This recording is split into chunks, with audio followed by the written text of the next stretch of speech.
नमस्कार दोस्तों, जय हिंद। स्वागत है आप सभी का ऋतुराज अवस्थी ऑफिशियल में।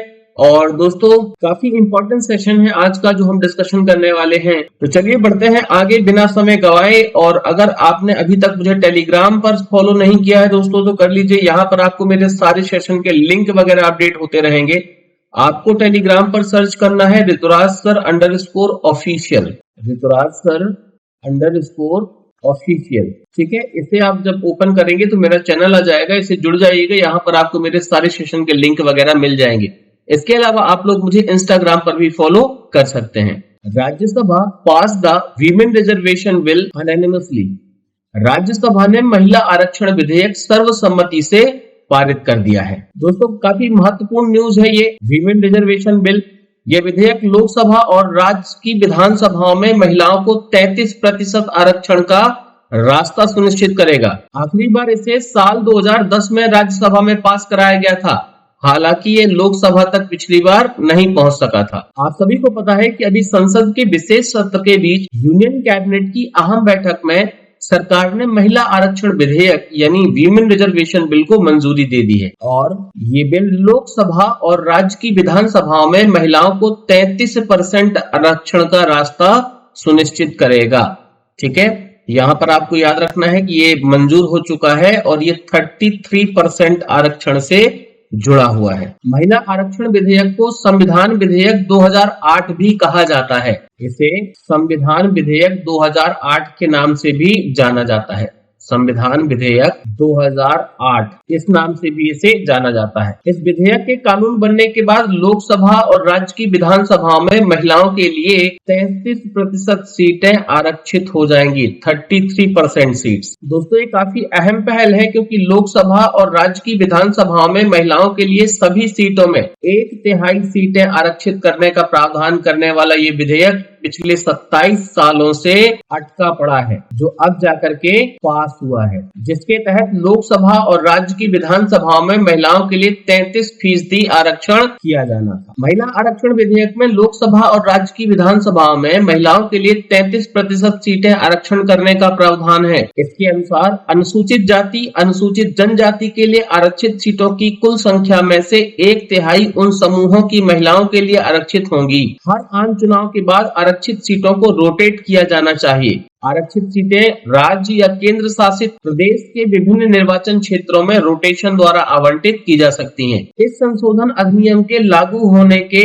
15 साल बाद महिलाओं के लिए सीटों का आरक्षण समाप्त हो जाएगा। और दोस्तों, पिछली बार इसे साल 2010 में प्रस्तुत किया गया था और राज्यसभा में ये बिल पारित हो चुका था, क्योंकि ये लैंगिक समानता और समावेशी शासन की दिशा में एक महत्वपूर्ण कदम है। दोस्तों, ये महिला आरक्षण विधेयक है क्या, आइए जानते हैं और इसे कैसे पास कराया गया। तो वीमेन रिजर्वेशन बिल अगर हम बात करें दोस्तों, लोकसभा में 454 वोट यहाँ पर महिला रिजर्वेशन को मिले हैं। इसके अगेंस्ट में सिर्फ 2 पर्टिकुलर वोट थे जिन्होंने इस विधेयक का विरोध किया। ये बिल 1/3 सीट्स जो है ना लोकसभा और जो स्टेट की असेंबलीज है यानी विधानसभा में महिलाओं के लिए आरक्षित करता है। इस बिल को नारी शक्ति वंदन अभियान कहा गया। और सबसे इम्पोर्टेंट, ये जो है ना लगभग 15 साल के लिए ये बिल एक्टिव रहेगा। ये पॉइंट यहाँ पर सबसे महत्वपूर्ण है। दोस्तों, यहाँ पर अगर हम थोड़ा सा इसमें फोकस करें तो ये बिल काफी चर्चा में है, क्योंकि एक राजनीतिक दल ने दीर्घ अवधि से लंबित महिला आरक्षण विधेयक को मानसून सत्र के पहले संसद में लाने की मांग की है। इस विधेयक को मई 2008 में राज्यसभा में पेश किया गया था और एक स्थायी समिति के पास भेजा गया था। इसे वर्ष 2010 में सदन में पारित किया गया था तथा अंत में लोकसभा को प्रेषित किया गया था। हालांकि ये बिल 15वीं लोकसभा के साथ लैप्स हो गया था। इस बिल का मूल विचार एक संवैधानिक संशोधन से उत्पन्न हुआ था, जिसे वर्ष 1993 में पारित किया गया था। 1993 में पारित किया गया था। इस संविधान संशोधन द्वारा प्रावधान किया गया था कि ग्राम पंचायत के सरपंचों की 1/3 संख्या महिलाओं के लिए आरक्षित होनी चाहिए। इस प्रकार के महिला आरक्षण को लोकसभा और राज्य विधानसभाओं तक विस्तारित करने के लिए महिला आरक्षण विधेयक को दीर्घकालिक योजना के रूप में देखा गया था। यह विधेयक लोकसभा और सभी राज्य विधानसभाओं में महिलाओं के लिए 33% सीटें आरक्षित करता है। आरक्षित सीटों को राज्य या केंद्र शासित प्रदेश के विभिन्न निर्वाचन क्षेत्रों में चक्रीय आधार पर आवंटित किया जा सकता है। इस संशोधन अधिनियम के लागू होने के 15 वर्ष बाद महिलाओं के लिए सीटों का आरक्षण समाप्त हो जाएगा। सबसे इंपॉर्टेंट दोस्तों, इस बिल की आवश्यकता क्यों पड़ी? एक्चुअल में साल 2021 में ग्लोबल जेंडर गैप रिपोर्ट आई थी। ग्लोबल जेंडर गैप रिपोर्ट ये साल 2021 में आई थी, 2021 में। इसके अनुसार राजनीतिक सशक्तिकरण सूचकांक में भारत के प्रदर्शन में गिरावट आई थी और साथ ही महिला मंत्रियों की संख्या वर्ष 2019 के 23.1% से घट करके 2019 में महिलाओं की मंत्रिमंडल में संख्या 23.1% थी, जो घट करके 9.1% रह गई थी साल 2021 के आते आते। सरकार के वार्षिक सर्वेक्षणों में भी यह माना जाता है कि लोकसभा और विधानसभाओं में महिला प्रतिनिधियों की संख्या बहुत कम है। विभिन्न सर्वेक्षण से संकेत मिलता है कि पंचायती राज संस्थानों में महिला प्रतिनिधियों ने गांव में समाज के विकास और समग्र कल्याण में सराहनीय कार्य किया है तथा उनमें से कई निश्चित रूप से बड़े पैमाने पर काम करना चाहेंगी। हालांकि उन्हें भारत में प्रचलित राजनीतिक संरचना में विभिन्न चुनौतियों का सामना करना पड़ता है। इन चुनौतियों में उचित राजनीतिक शिक्षा की कमी, समाज में महिलाओं की कम वित्तीय स्थिति, यौन हिंसा, असुरक्षित पितृसत्ता की अभिव्यक्ति, पुरुषों और महिलाओं के बीच घरेलू कार्य का असमान वितरण आदि शामिल है।